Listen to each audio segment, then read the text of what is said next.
ఏంటి బాబాయ్ వాడిని చంపేస్తాను నరికేస్తానన్నావు? ఈ తాడుతోనే? తాడే కదా అంత తేలిగ్గా తీసేకమ్మా. అది ఇక్కడ కడితే మొలతాడు, ఇక్కడ కడితే ఉరితాడు, ఇక్కడ కడితే కాసితాడు. మరి అక్కడ కడితే పడతాడు. ఇప్పుడు నేను చెప్పబోయే విషయం ఎవ్వరికీ తెలియకూడదు. మన ఇద్దరి మధ్యనే సమాధి అయిపోవాలి. ప్రామిస్? Promise promise. ఓకే. వాడు ఇప్పుడు లోపలికి వస్తాడా? కామన్ గా కిటికీ వైపు చూసుకుంటూ 4 అడుగులు ముందుకేస్తాడా? కాలికి తాడు తగిలి మంచం మీద పడతాడా? తర్వాత దుప్పటి కప్పుకుని పడుకుంటాడు. అందుకే ఆ ఫెసిలిటీ లేకుండా మంచం మీద దుప్పటి, మంచం కింద ఈనట్లు 2 తీసేశా. ఇప్పుడు వాడెళ్ళి దాని మీద పడగానే బోల్ట్లు లేవు కాబట్టి ముందు మంచం విరుగుతుంది, తర్వాత వాడి బాడీ నేలకు గుద్దుకుంటుంది. ఫట్ మన ఎముకలు విరిగిన సౌండ్, అమ్మా అని పెద్ద ఆర్తనాదం.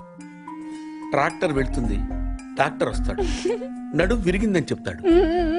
ఆ వార్త వినగానే షాక్ తో మీ తాత బాబూ అని గావు కేక పెడతాడు. పార్దు అని మీ అమ్మ, బాబా మీ అక్క, మా ఆవిడ.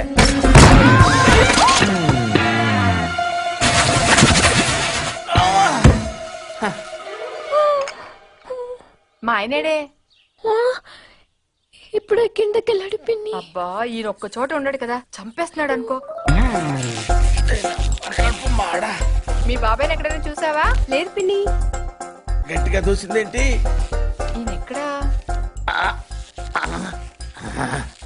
ఎందుకే కిటికీలు బార్లా తెరుస్తారు? దోమలు వచ్చేస్తాయని చెప్తే అర్థం కదా? మాట అంటే లెక్కలేదు. కింద లేడే, అందుకే వచ్చాను. వెళ్తున్నాడు పిన్ని. అబ్బా మళ్ళీ వెళ్తున్నారా? ఏమండి ఎప్పటి నుంచి వెతుకుతున్నానో వేడి కాఫీ, సాసరు కూడా ఉంది.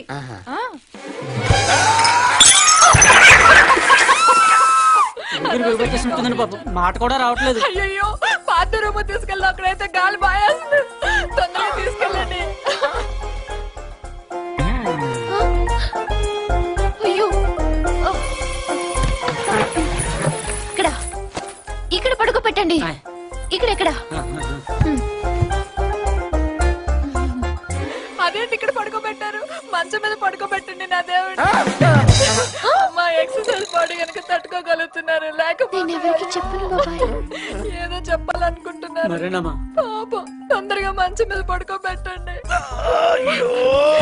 అంతా అయిపోతుందండి.